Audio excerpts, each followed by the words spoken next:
Excuse me. It's that pancake. We got 2 videos today.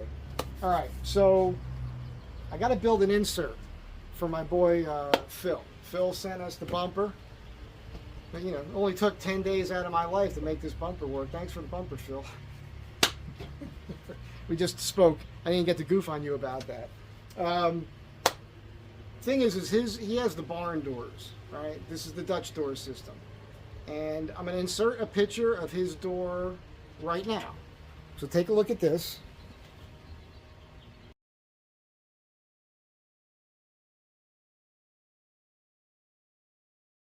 Okay, so you can see there that it's not the whole door in the picture, but he's already cut a hole out. In the upper right-hand corner, you can see the sheet metal juts down like this. Now, he gave me dimensions, and his dimensions are, it's about 22 inches wide by 19.5 inches tall, but I don't know if that includes this weird thing he hasn't finished cutting. So, Phil, are you going to cut that square? Also, my door, this is curved here. So when I put this insert in, I placed this, and then I made these trim pieces.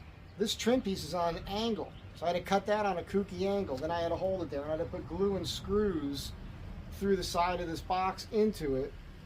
And same thing on the edge here, same thing across the bottom down here. And then I use riv nuts. So Phil, you're gonna have to figure all that part out. Yours will come either with the trim pieces mounted to it or separate and marked clearly. Probably pre-drilled and everything for you. But his door appears to be flat.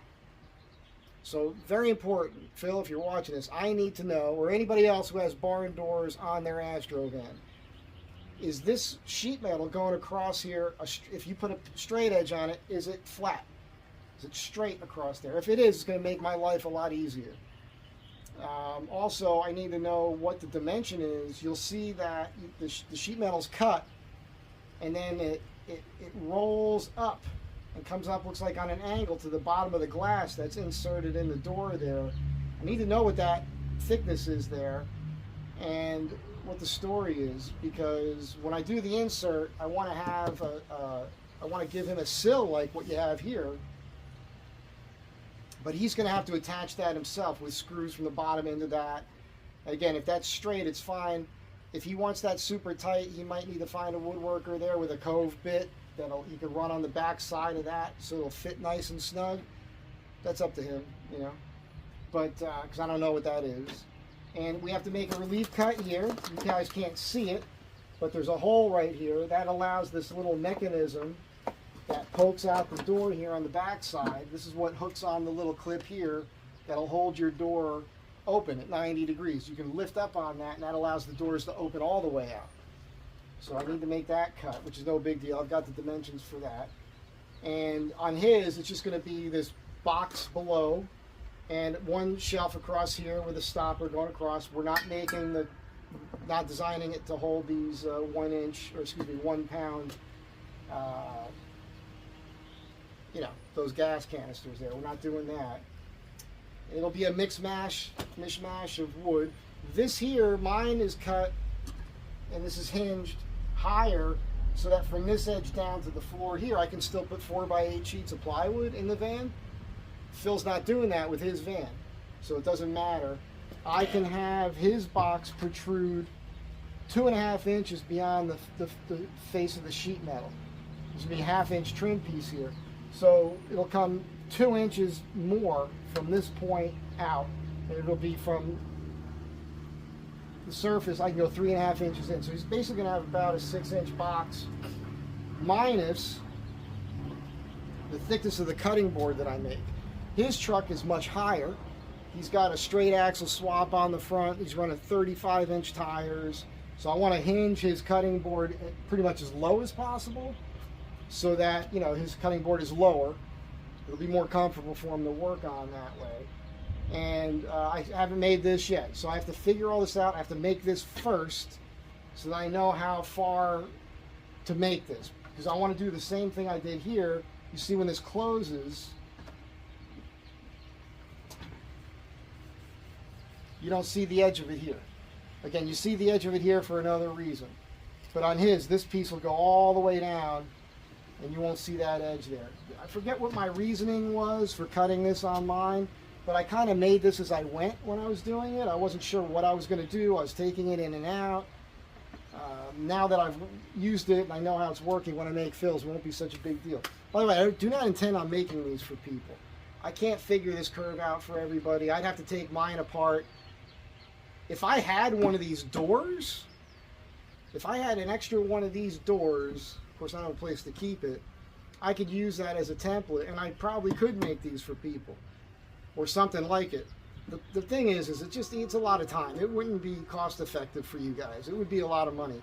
If you got a bunch of money and you want to throw it at a guy like me, that's fine, but I really think that most of you can figure this out on your own. I made this wide here so I can attach things here with leather. I haven't done it yet, like a kitchen knife, you know, something. I just haven't gotten to it.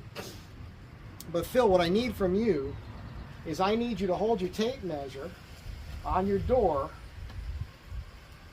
Just close this up for you here. There's been a lot of sirens today. A lot of sirens, a lot of helicopters. Very annoying. So Phil, I need to take a tape measure. It should be the same as this door, but I need to see it in your picture because it looks to me like the space you have going from this edge to the cutout is smaller. So I need you to hold your tape measure from the edge of that door to here, like this for me, and hold it there correct. Get somebody else to hold it for you if you need them to.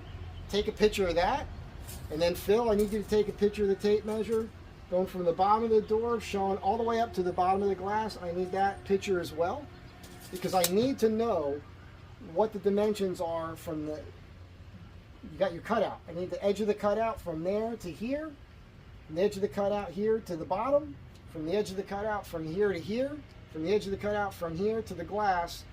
And I need to know again, is this sheet metal that the hole is in, is that all perfectly flat? If it's flat, we're golden. If it's got a curve to it, then we got to come up with some other thing. I'll have to send you this piece. You're going to have to trace that and have somebody cut that for you. Because I don't know that it's the same as this one. Our vans are just a little bit different that way with those doors. So that's it. It's a quick, short video for you. This is really only interesting to those of you who own Astro vans. And I don't want to get your hopes up on this. Like I said, I do not intend on making these things. I have no idea what this would cost me to make for you. I just suspect it would be a lot of money. So just keep in mind on this, I've got a coin and a slot here on this one. And I kind of close it, push it up there, and then I just tighten this screw to hold this in place here.